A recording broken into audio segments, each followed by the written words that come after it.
In today's session, we will compose live together. Let me show you the final result so you know where we are headed.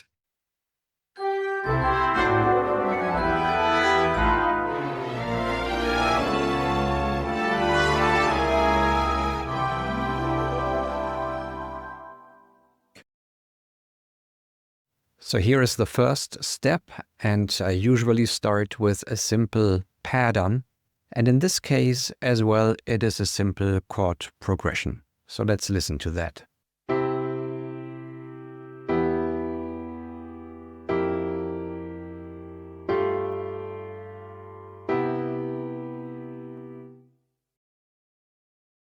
So that is surely a good start. It's a simple start, I admit, but still, it works. Here is the technique that is inspired by the scaling technique, which is literally a 2+4 or 4+2 structure in close harmony. Now, if you want to check out this technique in full detail, then please go to the 5 spells every composer needs. And in there, I explain how to use this in great detail.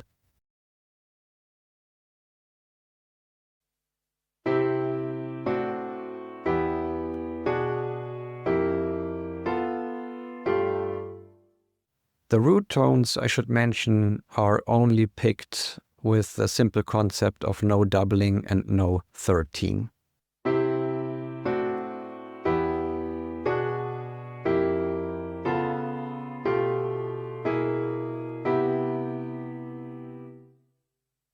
And I'm referring to the root tones below the scaled structures, of course.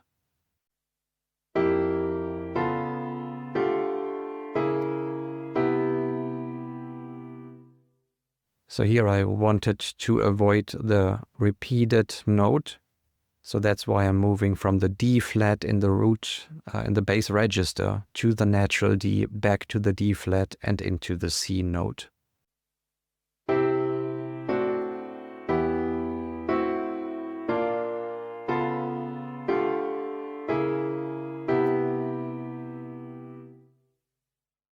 So that's a solid starting point. And now let's go into fine-tuning. And this is the moment where I develop this basic starting block.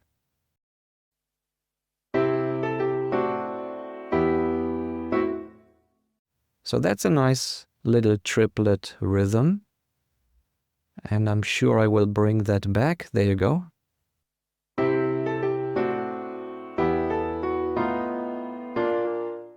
Okay, let's see if that note... Yeah, I think that is better.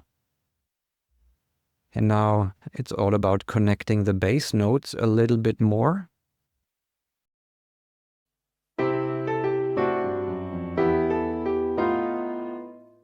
Okay, so I didn't like the rhythm here. So that's why I went to 16th notes.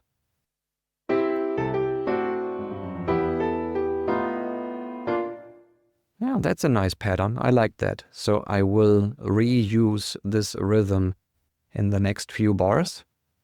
And that's the beauty. When you have something, then you can repeat things.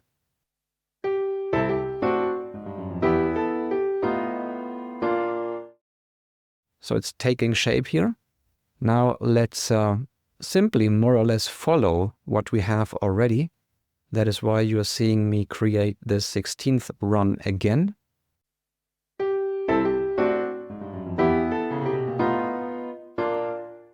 This was a bit too hectic. I would say that is why I pasted this into the last quarter note.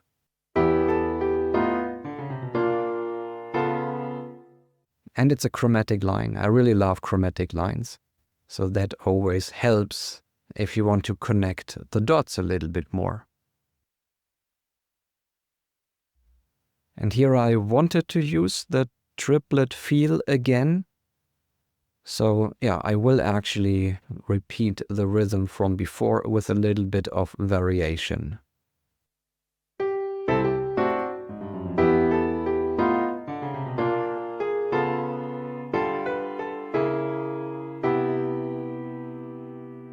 Yeah, let's adjust the ritardando.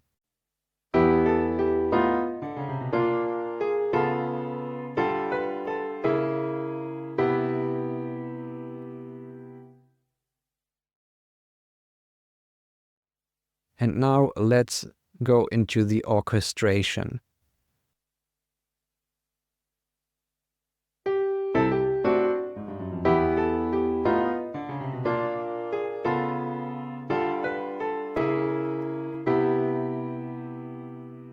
So you will see that I adjust a minor thing in the sketch. Yeah.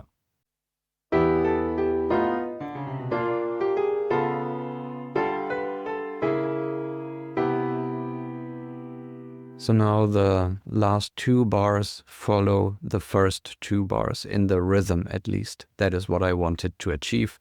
And now let's orchestrate.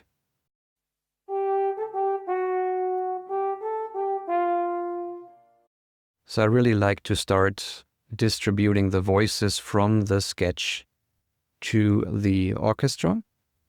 And it surely depends on the register, what instrument I pick. So it was a good register for the horns. And now let's see what the cellos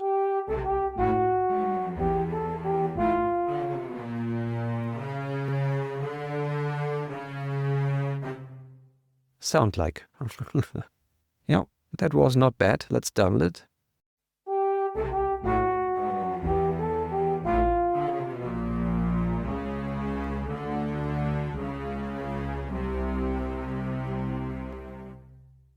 So now we have the cellos and the basses and the bassoon all play the lower line. And here I'm tackling the other voices from below, from the sketch. And I put them into the trombones.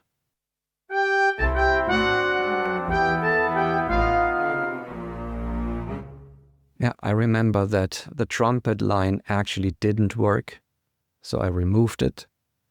But still I wanted to have something in the trumpets, so that's why I create this accent. And it ended up being only two voices, two parts.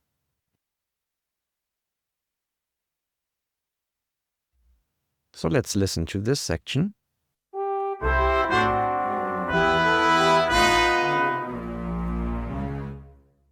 Okay, so that is a nice accent here. Let's see, now we have the second part of the line, and I give this to the first violins. And since we started with the strings, let's also use the other parts in the string section.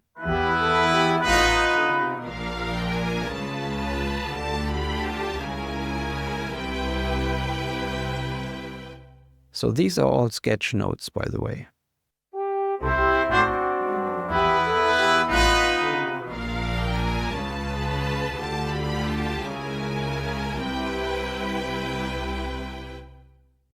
And you can see that you can get to these results fairly quickly, because the sketch pretty much tells you what notes to pick. Here in the woodwinds, now I try to add some other parts that actually did not show up in the sketch before. So you will see that now I'm working on, well, I would say decoration in there, so that we can have some nice colors around our line. And as always, I try to stay out of the melody, which happens on the first violins still.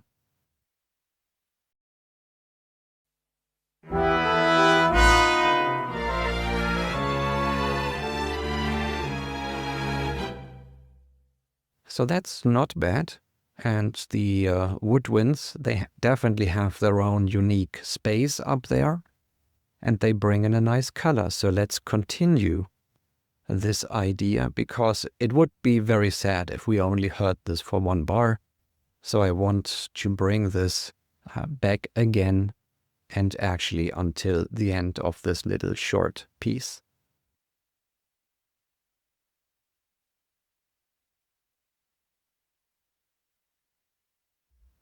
So here I'm adjusting the last few notes on the woodwind section before we run into the final chord.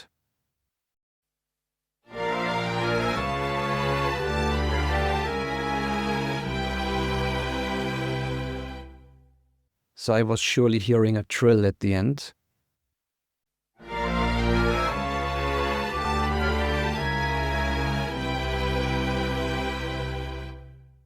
So this gives it even a bit more space. And here I'm looking at the final chord, which was a C major 7th chord.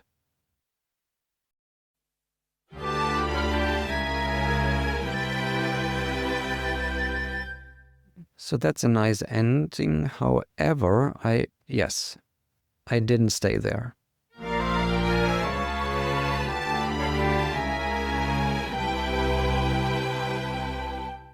Now this blends way better with the strings at the end, but I have a feeling that that's also not the final version. So here I'm adjusting stuff again.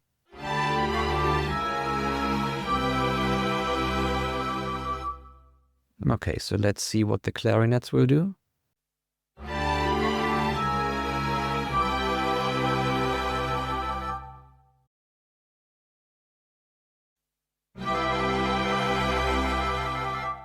Yeah, so I think that works. And I'm going to a whole tone trill in both voices.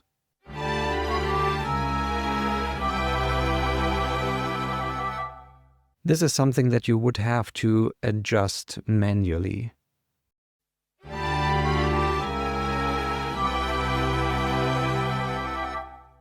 Because just by looking at the notes, this is not clear. So musicians most likely would have played a trill between the E and the F. But what we're hearing is the E and the F sharp. So if that was to record with live musicians, then I surely would have written this down so that they understand what they are supposed to play.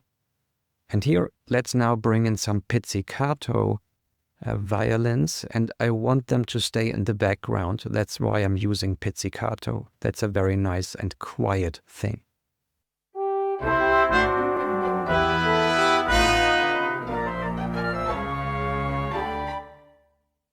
So this is really about hierarchy now. I want the melody to stay in the foreground. Then we have a harmony in the middle ground, and what I'm working on here is the background actually. So let's write a little run into the line.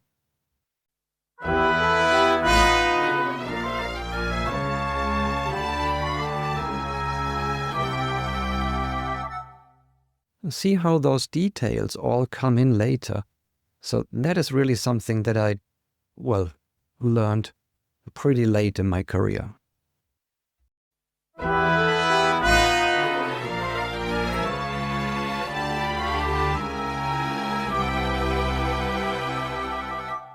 So I used to write everything from left to right, pretty much. Now I don't do this anymore.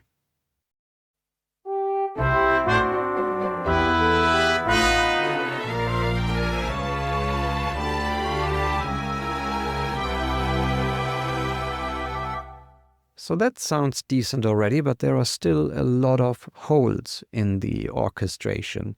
So let's tackle those one after another. And here it is about the brass section.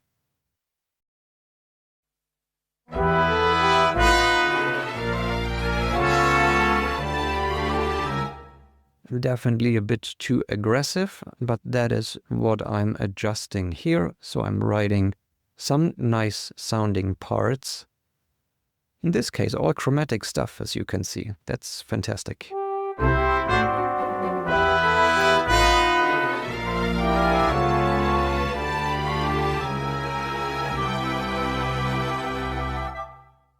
So that works, I think. And now let's actually add a little bit more woodwind instruments in the beginning.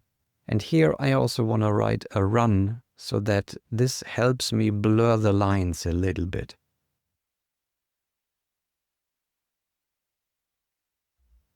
Again, I write this run in reverse because I know my end point and it's way simpler to figure out the notes in reverse. Then let's copy this to the flute just for coloration. And we will listen to that in a few seconds.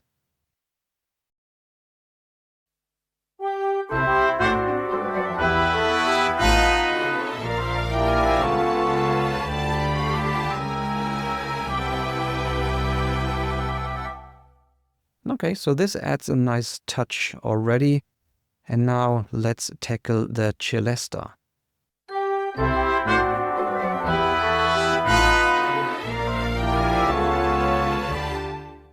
See how this all is sound sculpting now. This actually is not composing anymore.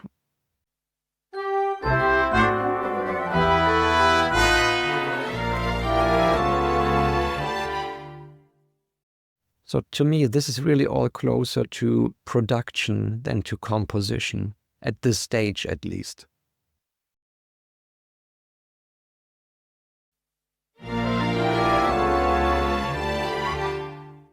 Because now it's about the colors and those things that I want to bring out in the composition. But the notes are actually pretty much defined. And now it's all about decorating those main ideas. So that is why I usually tackle harp and the celesta last.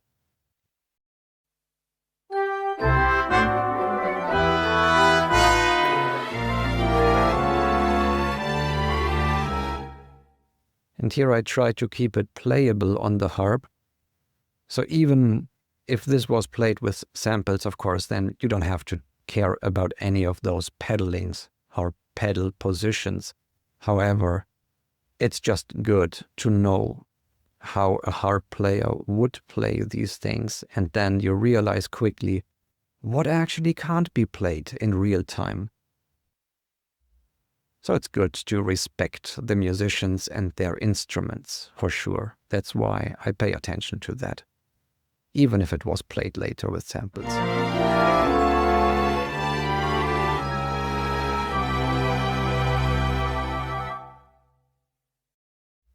So let's tackle the last bar and see what we can do here.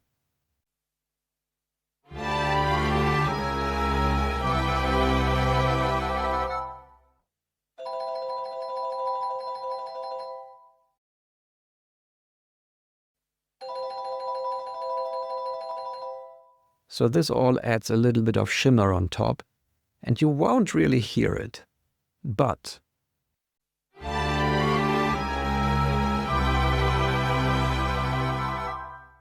the moment I remove it, then you recognize that it has less energy. And that's exactly what I'm looking for. So let's write a harp run.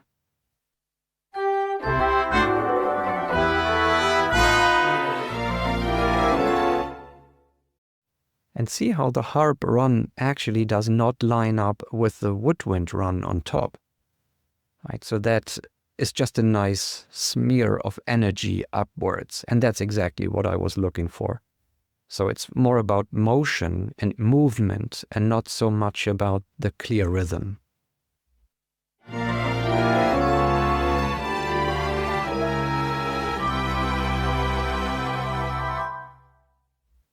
Yeah. So still, the last bar in the harp is a little bit empty, and I have a feeling that we will write a glissando.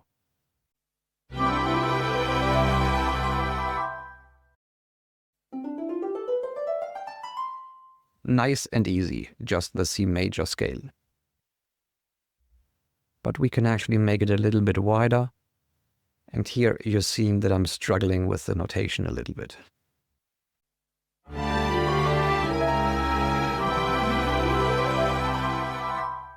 So I found a workaround.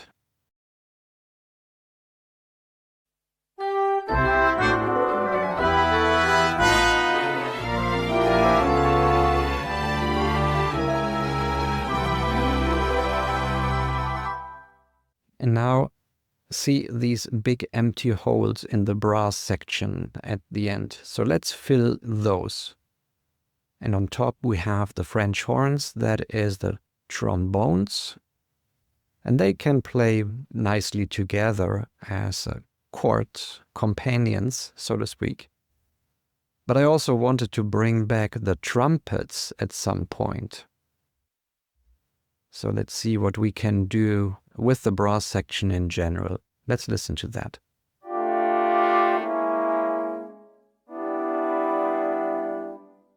Okay, that works.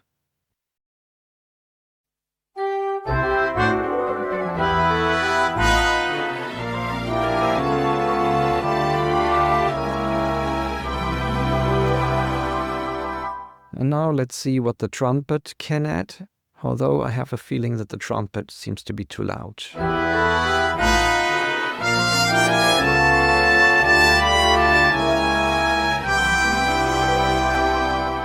Holy moly, that doesn't work.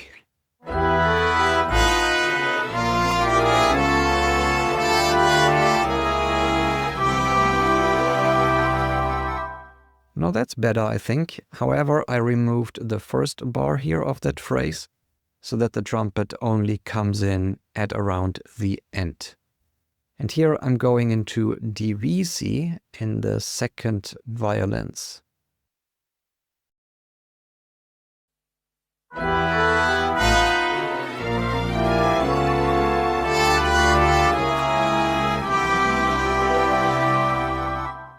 Just to make the line a bit stronger.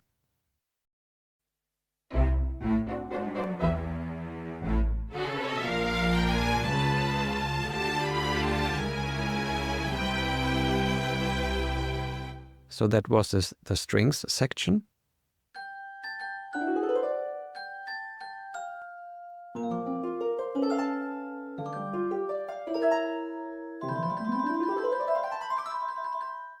Harp and celesta.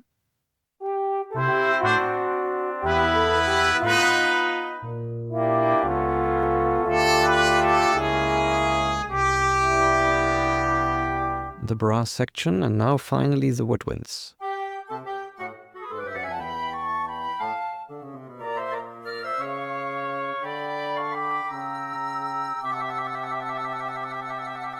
And now everything together.